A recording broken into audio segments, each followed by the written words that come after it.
So, you just bought a fixer-upper cabin, and you are dreaming about hosting travelers, and then property taxes and renovation costs punch you right in the wallet. Here is the twist nobody tells you at the hardware store. Some states and cities actually want to pay you to fix that place up. Grants for tourism upgrades are real, but they are scattered like confetti after a parade. No single national program hands out cash for turning your spare bedroom into a booking machine.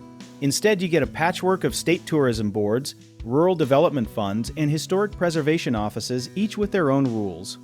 Take a state like Vermont, which has run rural economic development grants aimed at hospitality and lodging businesses in small towns trying to attract visitors. The idea is simple. More cozy places to sleep means more tourists spending money on maple syrup and flannel shirts. Historic preservation is where the real money hides, and this is not a joke. If your rental sits in a designated historic district, you might qualify for tax credits worth 20% or more of your renovation costs through state historic preservation offices. Here's the plain English version. The government loves old buildings the way your grandma loves her original 1962 china cabinet, so they pay people to keep them standing instead of bulldozed. You just have to follow strict rules about windows, paint colors, and materials, which sounds annoying until you realize it is basically free money with homework attached. Rural areas get extra love too, since the United States Department of Agriculture runs programs that support lodging and tourism infrastructure in small towns trying to survive. Think of it like the government playing matchmaker between broke small towns and travelers who are sick of staying in the same chain hotel they saw in Ohio and Texas and Florida. Now let's bust a myth. A lot of hosts assume any renovation automatically counts as a grant-worthy tourism upgrade. That is like assuming every gym membership makes you an Olympic athlete. The money usually targets specific goals like accessibility, energy efficiency, or historic character, not just a fancier kitchen island. Energy efficiency upgrades are sneaky good here, because many states offer rebates for solar panels, insulation, and efficient heating systems that also happen to make your rental more comfortable for guests.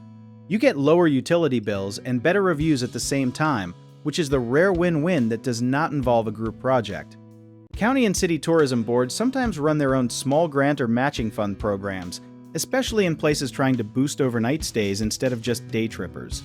These programs change constantly, so what existed 2 years ago might be gone, and something brand new might have quietly appeared last month.